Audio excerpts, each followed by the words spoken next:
Hello, YouTube. It's your boy Nathan coming to you to do another recap video. Today we are talking 90 Day Fiancé Before the 90 Days, Season 8, Episode 14. Prepare for immediate descent. So we're just going to get onto it. This one will be quick. We only have 5 couples featured in this episode, so we're just going to get it going and get on out of here. The first couple I want to talk is Rick and Trisha. So remember what happened last week. Rick and Trisha are preparing to go meet Trisha's family and everything. And before they left, they got into a fight because Trisha brought up a place that she used to go with her ex. And, excuse me. She brought up a place that she used to go with her ex that she liked, and that got Rick very insecure. So in this episode, Rick apologized for raising his voice at her and everything, and they prepare to go to meet Trisha's family. They get to where Trisha's neighborhood is. Now, Trisha gave us the impression that her family is like a really like intimidating, aggressive, and everything, but I didn't really see that. I didn't really see that much aggression from them. I thought they were actually pretty cool. You know, they it seems like they really do. They're a really tight knit family and everything. So they get there, and Trisha said that we don't have like hot water and running toilets and everything. So Rick is going to be in for a surprise, and yeah, he was. So they get there, and Trisha's family meets she had like a sister. Her sister looked just like Trisha. I saw her sister. I was like, oh my god, they look like they look like they're twins. And then her little brother came, and then her dad. They had a really beautiful family. So the dad starts showing Rick around and everything, and he shows the toilet and what they have to do to the toilet. It is outside. There's showers outside and everything. It's not a real toilet. And Rick was just like, oh hell no, and everything. And Trisha was like, you know what? I knew Rick was gonna find something to complain about because ever since he's been here in Madagascar, he's found something to complain about. And they rolled the beam footage of everything he complained about since he got here and everything. So Rick is just like in a big culture shock, but it is what it is. So they had like a little blessing ceremony and everything to like bless the relationship and everything. And then the dad said, after this, we're gonna have dinner and we're gonna give Rick a chance to speak and tell us his side of how the relationship is going. So after the dinner, and they had their little Madagascar and delicacies, to say the least, and everything. The conversation finally came up about kids. The dad asked Rick, how old is he? And he said that he's 52. And the dad was just like, not that, you and I are not that far in age. And he's like, and the dad was just like, I may have to second guess this relationship a little bit because of the age, because like, yeah, he's like way older than she is and everything. And now the question comes about kids. He asked Rick, do you have kids? And he said, yes, he has 5 kids. He has 2 little ones and 3 adults. Or was it 3 little ones and 2? Yeah, 2 little ones and 3 adults. And he's been married twice and everything. And so they asked him, do you want kids again? Because they said in the Madagascar tradition, it's important for us to be grandparents and everything. And Rick don't want no kids. He don't want any more kids, and Trisha does. So that's gonna be we left off with that, but that's gonna be a big contention with this family. And judging by the previews of next week, they're not gonna accept no for an answer.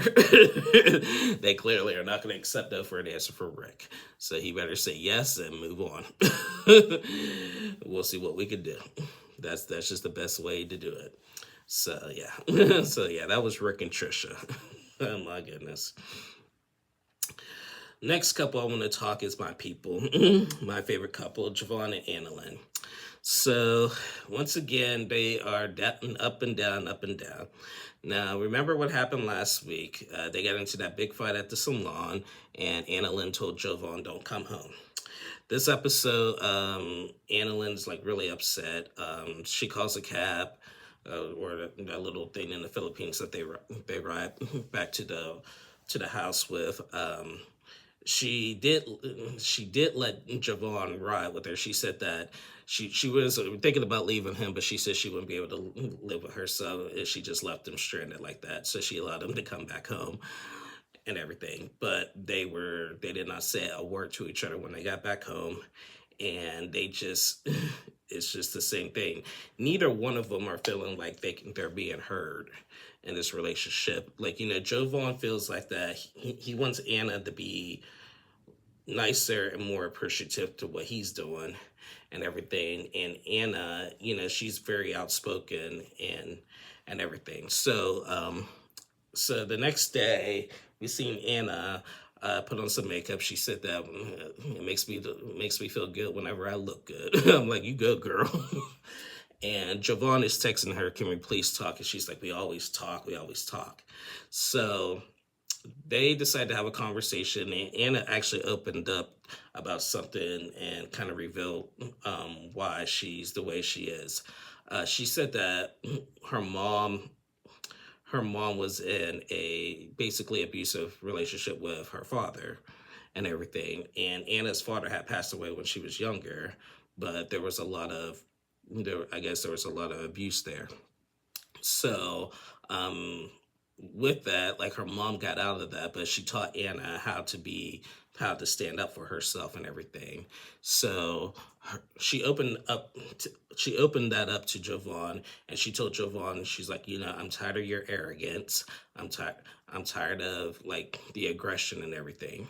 Jovan said that, I'm not trying to be aggressive and everything, and I'm not your dad and everything. I'm hard on you, but I don't raise my voice at you or anything. But I just feel like nothing I do is like basically good enough and everything.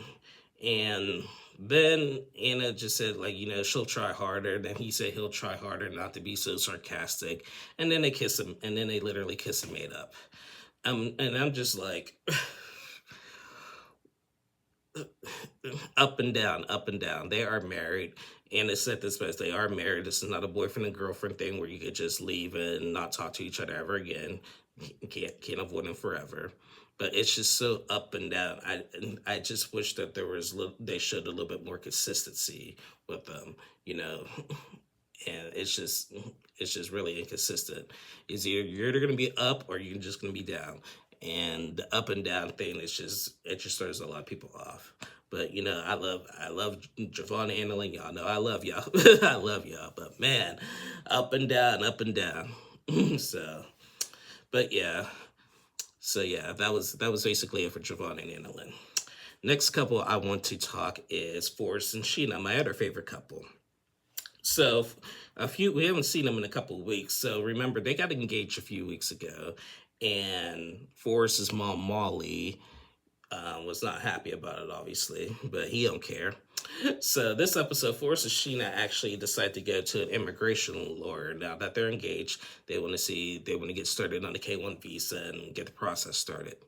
They meet with the immigration lawyer, and Forrest tells him that he's on Social Security, disability, or whatever, and everything. That's his income. And the immigration lawyer told him that if you apply for the K-1 visa now, it would be denied because they don't consider someone being on Social Security and benefits as proper income. Interesting. So he said, you're going to have to go back home and get a job, and apply, and you got to wait 2 years before you can hear something back.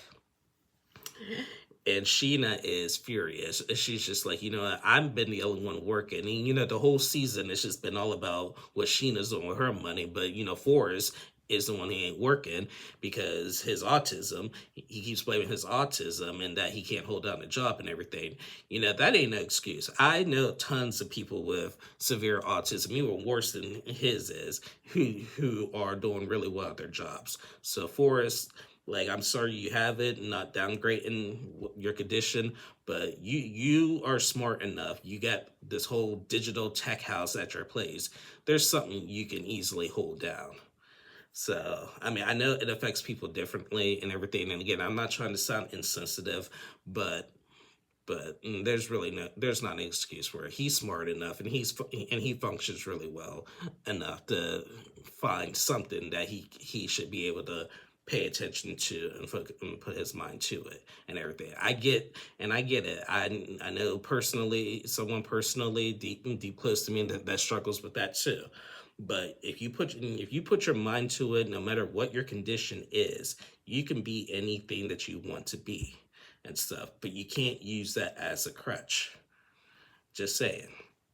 So Sheena said that, what, why don't you it'll be easy for you just to get a Filipino visa here. You could stay here. I could take care of you. I can help you find a job and everything. And, Forrest is like, I like that idea, but, I still have my family back at home. Yes, me and my mom are fighting, but I would miss my family. And when he said that, Sheena just starts crying. And I get it. I get it. I'm the same way. If my girlfriend was in another country, and we were doing this, like, I would be doing the same thing. But it's a double standard because if she comes here, she has to leave her family. So like something has to give. Something really has to give. Like in either way, somebody's going to be upset. So something has to give. But yeah, so I feel bad for both of them. Sheena once again took it the wrong way and started crying. And Forrest just like, I'm so sorry, Sheen. So I don't know what they're really gonna do. But I did find out though that the immigration lawyer did lie about that. Social Security and benefits are considered income for a K-1 visa. So I don't know what that guy was talking about because we looked it up, and yeah, Social Security and disability benefits are still considered income. So we'll see how that plays out. So that was Forrest and Sheena. Next couple I want to talk is Lisa and Daniel. I'm keeping them very brief. Last week, Lisa told Daniel finally that she's still married to a woman and everything, and Daniel is just not having it at all. In this episode, it's a continuation of that, and Daniel called Lisa like evil, basically, and Lisa is just like, I'm not evil. I want to be with you. I take good care of people and everything. And he's calling you evil, Lisa, because of the lies. He said that you had plenty of chances to tell me when you were chatting all of this, and you waiting until now and everything. And she's just like, if you can't accept me for who I am, then F you and everything. No, like we could have worked with this if you were just honest up front. We could have, if you, when she told him about her still being married in general, if she would have just came out and said that right then and there, because he was going to forgive her from that. He was just working on forgiving her from that. And he would have just said the woman thing right then and there. We could have been past this, but no, she had to wait another day and plan a little vacation and to wait one day, an extra day before she tells him that. So now Daniel, once again, is still really upset, and he really has to talk to the uncle. And Lisa is just like, why does the uncle got to be involved with everything? And everything. So she's mad about that. And he's just like, I have to talk to uncle. Like, if we're going to make this work, like, I have to talk to uncle. That's all there is to it. And we may not make this work. There's really not much we can do coming back from this. And judging by the previews of next week, uncle's going to be pissed, and rightfully so, because she lied to his face when he asked her, have you practiced lesbianism, when she got the original blessing from uncle. So yeah, and Lisa, I'm sorry, you made your bed, now you gotta lay in it. I don't blame Daniel for anything how he's feeling right now. I really don't. I'm just saying. I don't blame him one bit. Yes, yes, like if he was in America right now, like it would have to be a little bit more accepting because it's more accepting in America. But you guys are not in America; you're in Nigeria. They don't accept that over there. Like it is an abomination over there. It's not my personal belief, but in their culture and their style, that is an abomination over there. And you have to understand that. If you're in America and this happened, then you have a good argument. But your argument is not good over there. Just saying. So yeah, I can't wait to see Uncle's reaction next week. So that was Lisa and Daniel, and the last couple we're gonna talk is freaking Elise and Joshua. Why did they get the most airtime this episode? They are really disturbing. Elise is just a fast, typical fast Miami type chick. Okay. This episode, she wakes up. I guess she had like a little sinus infection. She said that she could not sleep at all because remember, her and Joshua slept in separate rooms the first night. But Elise couldn't sleep. She was up every hour, tossing and turning, not feeling good. She was shivering and everything. So Joshua came in and took care of her, and she felt good about that. They wake up and have a little intimate conversation about how Joshua feels safe with Elise and everything. And Elise is just so happy to hear that because she says she never felt safe with somebody or somebody felt safe with her or anything. So after that little conversation, they decide to go to the beach. They go to the beach and hang out at the beach and, like play a little dress up at the beach and then run into the ocean and stuff. After that, we seen them have like a little spa time back at their little rental place. They took a nice steamy hot shower together. She gonna talk about she wants to save water. I love how people bring that up when they're in that moment. Oh, when we showering together, I just do it so I can save water. Yeah, okay. Yeah, you're not fooling anybody. At least you're not fooling anybody. So after that, Joshua is giving Elise a massage. She has her bra off. She's in nothing but her underwear. And he's just like giving her a massage, rubbing her body.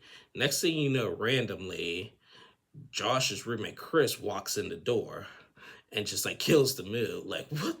I'm just like, what in the world is this?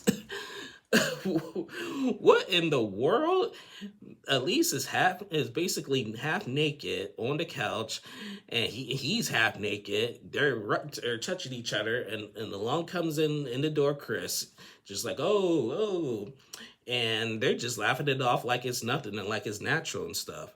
This dynamic between Chris and Joshua is just so weird because I would be pissed if somebody walked into me doing something like that. I would be pissed. I would be embarrassed. But at the same time, that was filmed, so I mean, a lot of the times I just keep forgetting there's a camera crew there.